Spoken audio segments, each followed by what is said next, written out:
Okay, so we're here live at GAP Farming, and now we're actually here just to celebrate the holiday. It's Ninoy Aquino Day. So, as part of the Land of Promise, we're here at the konferensya ng mga multo sa GAP Farming. So, let me tour you around sa konferensya ng mga multo sa GAP Farming by presenting to you some of the Philippine folklore.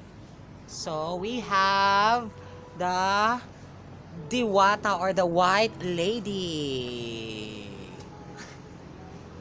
We also have the Tikbalang. Oh. And watching over them is the Angel de la Guardia as an observer. And of course, you also have the famous Aswang. And who would not miss the demonyo mapanukso, pakialamero.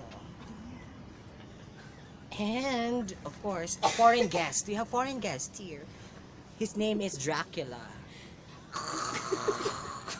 And last but not the least, ang bangkukulam na may cellphone. Okay, so guys, thank you for watching our short video. So all together, labas na ang mga cats. Okay, thank you for watching.